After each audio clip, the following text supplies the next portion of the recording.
Mengundang mereka bukan soal makanan mewah. Bunda Teresa sering berkata, lebih besar kelaparan karena kesepian dan tidak dicintai daripada kelaparan akan roti. Seringkali, segelas teh hangat dan telinga yang mau mendengar lebih berharga daripada jamuan istimewa.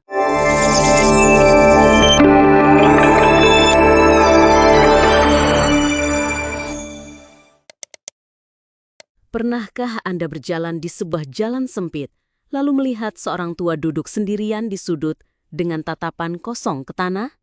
Seakan dunia telah melupakannya?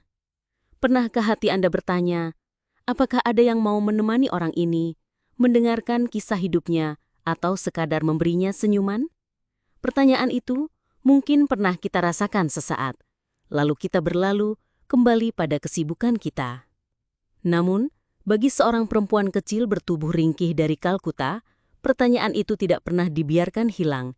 Ia memilih menjadikannya jawaban. Namanya adalah Bunda Teresa, perempuan mungil dengan memakai jubah putih bertepi biru yang mengubah penderitaan jalanan menjadi altar kasih yang hidup. Kalkuta, India, pertengahan abad ke-20.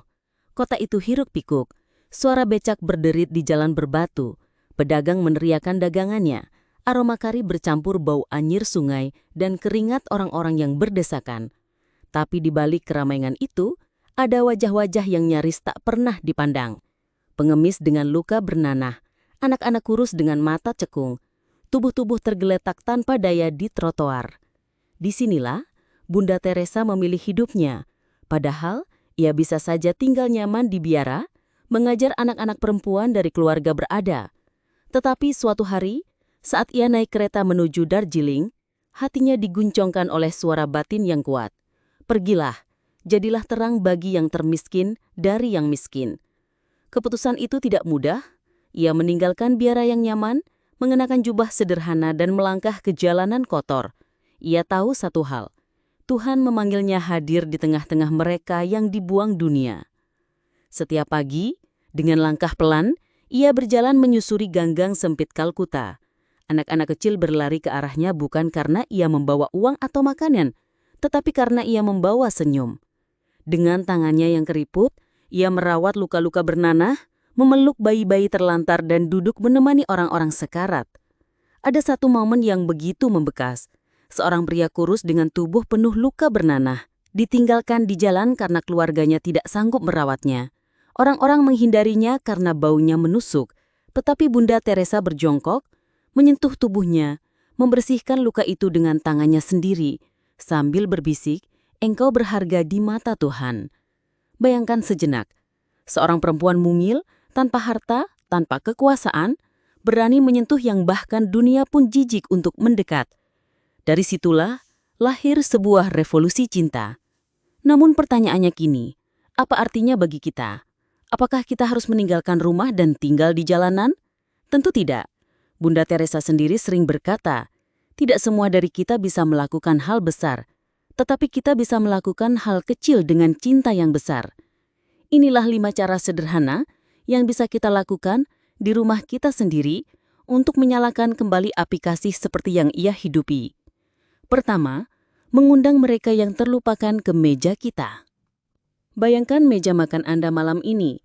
Ada piring, sendok, makanan sederhana. Mungkin nasi hangat, lauk seadanya, segelas teh. Sekarang bayangkan ada kursi kosong. Siapa yang bisa Anda undang duduk di sana?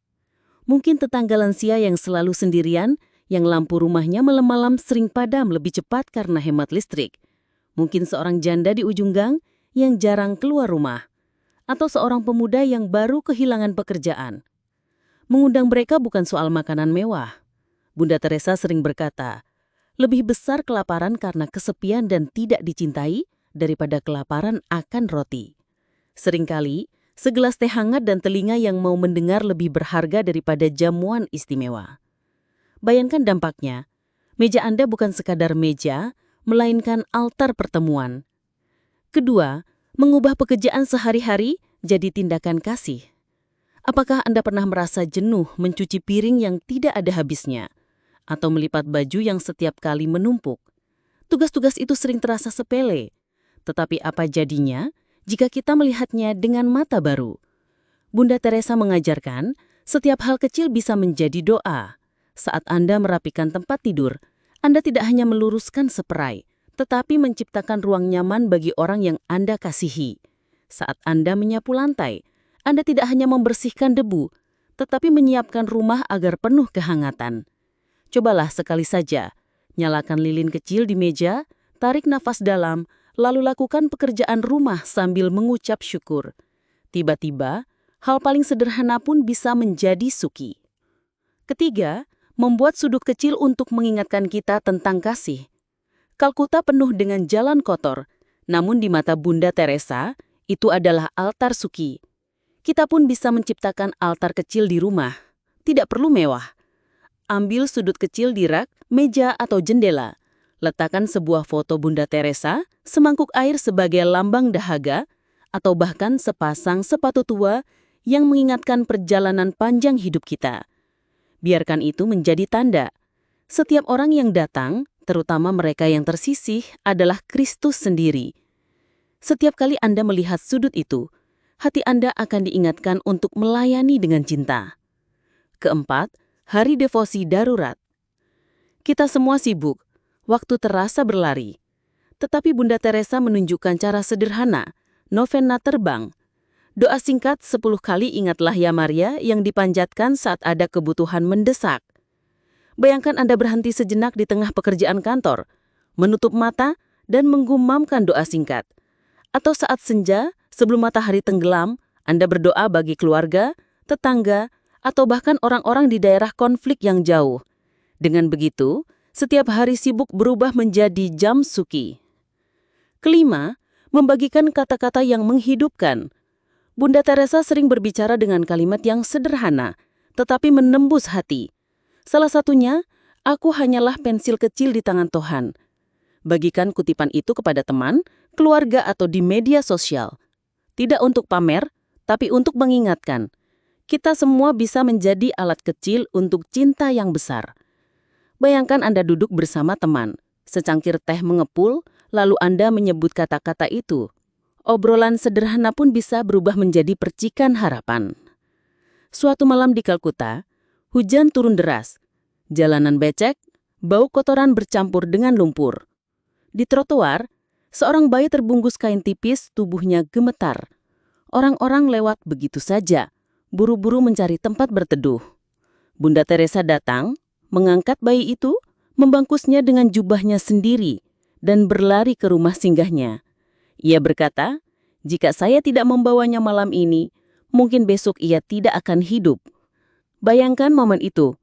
Gelap, hujan, tubuh mungil dalam dekapannya. Tidak ada kamera, tidak ada tepuk tangan. Hanya kasih yang bekerja diam-diam. Itulah puncak dari seluruh hidupnya. Keberanian mencintai, bahkan ketika dunia tidak peduli. Kini, kita berdiri di depan cermin kehidupan. Pertanyaan yang sama menatap kita. Apa yang akan kita lakukan? Kita mungkin tidak berjalan di jalanan Kalkuta, tetapi di sekitar kita ada banyak Kalkuta kecil. Seorang tetangga yang sendirian, seorang teman yang butuh telinga, seorang anak yang merindukan pelukan. Mari kita ubah meja kita menjadi altar kasih. Mari kita jadikan pekerjaan rumah sebagai doa. Mari kita berhenti sejenak untuk berdoa di tengah kesibukan. Mari kita bagikan kata-kata yang menghidupkan. Bunda Teresa pernah berkata, jika kamu ingin mengubah dunia, pulanglah, cintai keluargamu. Itulah panggilannya bagi kita. Kesucian tidak selalu lahir di medan perang atau dari panggung besar. Kesucian bisa lahir dari secangkir teh sederhana yang kita bagikan dengan cinta. Semoga 5 September bukan sekadar peringatan di kalender, tetapi sebuah perubahan dalam hati kita. Perubahan yang membuat kita berani melihat Kristus dalam diri orang asing, berani mendekap yang terbuang, dan berani mencintai dalam hal-hal kecil. Karena disitulah cinta menemukan wajahnya yang sejati.